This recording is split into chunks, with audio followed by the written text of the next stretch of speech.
We've got one on Nick Nemeth, the former Mm-hmm. Dolph Ziggler, the former Kerwin White's caddy. Mm-hmm. Mm-hmm. So he Mm-hmm. popped up in New Japan Pro Wrestling. We talked a bit about that last week. However, this week he did an interview on Busted Open Radio Mm-hmm. where he talked about his exit from WWE. Here are some of the quotes he said about leaving WWE. He said, I've been preparing for this so long and getting things ready to go that I wasn't like, what? What do I do now? I was planning this along for half of this entire last contract with WWE.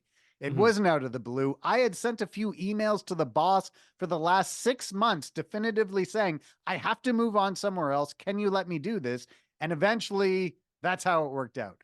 So Dolph Ziggler has basically said, look, I've been preparing for life Yeah. after WWE for a long time. I'm looking forward to this and I'm throwing myself into it. This is going to be a lot of fun. And the reason I think this is something that we should cover is I was actually a little worried he would have the opposite reaction. Oh yeah.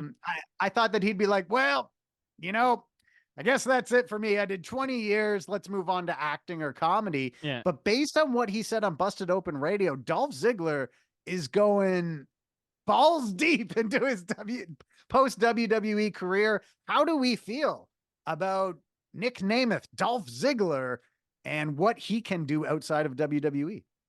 Well, I imagine he's being very gentle about it, so that's helpful. But no, it's like I said last week.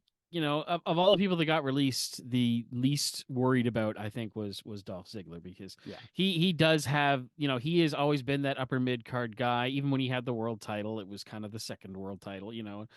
Like he's always been that guy. So I hope he goes out and he pulls a Cody Rhodes and he reinvents himself and has stellar matches that make us remember what a good wrestler he is. Because to be continually employed for 20 years.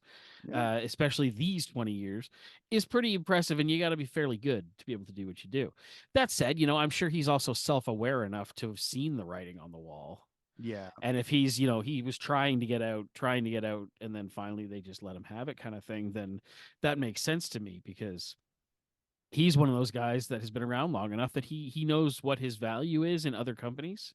Mm-hmm. And he wants to go exploit that value. He doesn't want to sit around and just collect a check. So good on Yeah. him. Like I say, I wish him nothing but the best in his future endeavors, which I hope include punching people in the face for a living. So I'm also very excited about what he does outside of WWE. I just want to mention something he said later in the conversation on Busted Open Radio. He kind of sort of like pitched an idea of Mm-hmm. what he'd like to do outside of WWE. And listen to this. So he said, um, maybe I'd be a hired gun bouncing around different promotions and just saying, here's what I pitched to WWE 20 years ago. For me to be the modern day Ric Flair, who shows up in a territory and makes something happen and steals the show with their champ without even knowing who the hell he is, and then moves on to the next town. So hopefully something like that, which I've been really looking forward to for a long time. I think that would be very cool. So what he's Mm-hmm. referring to is when Ric Flair was the NWA world champion, there was still the NWA territory system. And so Ric Flair would go into like a different territory and he'd lose a match to say like Kevin Von Erich. And it looked like Kevin Von, I actually just watched this happen in 1983 not long ago. And it looks like Kevin Von Erich is the new NWA world champion, but then they did sort of like a screwy finish where they were like, oh, actually, no, he tossed Ric Flair over the top rope. So it's a DQ. So he would go from town to town, making it look like the top baby face in that territory was better than the world champ, but the world champ just cheated and screwed his way out of having to give up the title. So like every territory then started to go, oh, the best wrestler in the world's actually here. It's Kevin Von Erich, Yeah. So I think he could do something like, if he sort of won a title that could be defended in different promotions. I mean, the wrestling world is totally set up for something like that now, for him to jump to Impact, to New Japan Pro Wrestling, to wherever. And I think he'd be great at it. It's another iteration of the belt collector gimmick. Yeah. Or the Hardys when they were all broken and stuff, traveling around to different promotions and winning their tag titles and putting, absolutely. He could totally do that. And I'd love to see him do it. I think it'd be great. Yeah.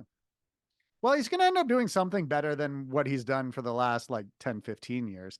Hmm. Because he's going to be like wherever he goes, he's at least going to have a story where he's the focal point. Hmm. When was the last WWE storyline where he was the focal point of it? He's been in storylines.